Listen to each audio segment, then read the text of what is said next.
বাংলাদেশে মার্কিন রাষ্ট্রদূত নিযুক্ত হতে যাচ্ছেন ব্রেন্ট ক্রিস্টেনসেন। মার্কিন প্রেসিডেন্ট ডোনাল্ড ট্রাম্প ব্রেন্ট ক্রিস্টেনসেনকে বাংলাদেশের পরবর্তী রাষ্ট্রদূত হিসেবে মনোনীত করেছেন। এখন অপেক্ষা শুধু সিনেটের অনুমোদন। কিন্তু কে এই ব্রেন্ট, আর কেন ট্রাম্প তাকে মনোনীত করলেন? ক্রিস্টেনসেন একজন অভিজ্ঞ কূটনীতিক। তিনি এর আগে 2019 থেকে 2022 পর্যন্ত ঢাকায় মার্কিন দূতাবাসের রাজনৈতিক কাউন্সিলর ছিলেন। সর্বশেষ তিনি যুক্তরাষ্ট্রের কৌশলগত কমান্ডের বৈদেশিক নীতি উপদেষ্টা হিসেবে দায়িত্ব পালন করেছেন।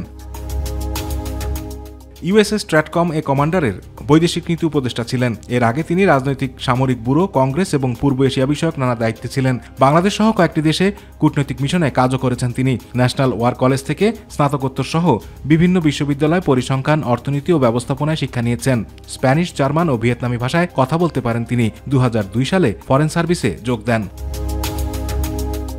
তিনি ম্যানিলা, সান সালভাদর, রিয়াদ ও হোচিমিন সিটিতে মার্কিন কূটনীতিক মিশনে দায়িত্ব পালন করেছেন। ফরেন সার্ভিস ইম্পাসেস ডিসপিউটস প্যানেলেও সদস্য ছিলেন তিনি 2018 থেকে 2021 সাল পর্যন্ত। এর আগে তিনি রাজনৈতিক সামরিক বিষয়ক ব্যুরোর উপপরিচালক, হাউস ফরেন অ্যাফেয়ার্স কমিটিতে পিয়ারসন ফেলো এবং উত্তর কোরিয়া নীতি বিষয়ক বিশেষ প্রতিনিধি সহকারী হিসেবে কাজ করেছেন। এছাড়া তিনি সাইবার সমন্বয়কারী এবং বাংলাদেশ ও পাকিস্তান বিষয়ক অফিসে বাংলাদেশের কান্ট্রি অফিসার ছিলেন। আতিকুর রহমান তিতাস, মাই টিভি।